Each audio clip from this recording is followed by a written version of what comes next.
আপনি নাকি মানে ম্যাথে ভালো থাকলেও পড়াশোনায় খুব একটা নাকি আপনার মন ছিল না এবং ব্যাক বেঞ্চার ছিলেন আপনি। এটা ক্লাস 8 পর্যন্ত। 8 পর্যন্ত, ক্লাস রাইট। 8 পর্যন্ত ওই যে বললাম, আমার হাঁস, মুরগি, কবুতর, গাছপালা এটার প্রতি একটা ফ্যানাটিক একটা অ্যাট্রাকশন ছিল। আচ্ছা। এটা প্রচুর বকাঝকার পরও কিন্তু আমি নিজের ভিতর থেকেই দেখেছি।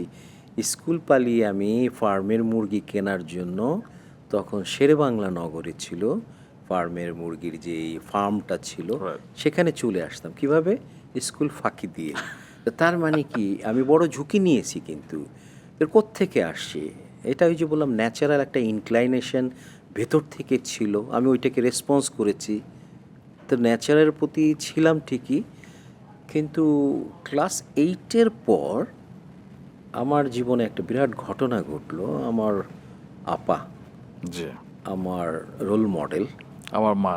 হ্যাঁ, তোমার মা যেহেতু সবার বড় ছিল, আমাকে বিভিন্ন রকম গিফট দিত, আমাকে পরীক্ষায় যেন ভালো করি সেই জন্য অনেক কিছুই দিতেন উনি। এর মধ্যে একবার একটা খুব চমৎকার দামি পাইলট কলম, এখন তোমরা হয়তো চিনবা কিনা জানি না, আমরা ফাউন্টেন পেন ইউজ করতাম, আমি এবং পেয়েছিলাম। পাইলট কলমটা ছিল এলিট। জি। ছাত্র বয়সে পাইলট কলম ইউজ করা এটা একটা উইশফুল থিঙ্কিং ছিল আর কি, কিন্তু আমি পেয়ে গেছিলাম, এবং খুব দামিটাও। সেটা কোনো একটা কারণে স্কুলে কারো না কারো চোখে পড়েছে, চুরি হয়ে যায়। তো এই জিনিসটা আমার লাইফে একটা বিরাট পরিবর্তন নিয়ে আসে। প্রথমে হলো চুরির শখটা আমি মেনে নিতে পারছিলাম না। বেশ কয়েকবার আমি ক্লাসে গিয়েও এটাকে অনুসন্ধান করি, টিচারদের মাধ্যমে জানাই যে আমার একটা কলম চুরি হয়েছে, এটা যেন খুঁজে পাওয়ার একটা ব্যবস্থা করে। তো শেষ পর্যন্ত না পাওয়াতে যে গিল্টি ফিলিংসটা আমার ভিতরে হচ্ছিল, আমি আপাকে কি জবাব দেব? তো তখন ভিতর থেকে আসলো, আপা কেন আমাকে দিয়েছিল কলমটা? ভালো করে যেন পড়াশোনা করি, আমি এখন থেকে এমনভাবে পড়াশোনা করব, আপা যেন ওইটা জানার পর আমার উপরে রাগ না করে।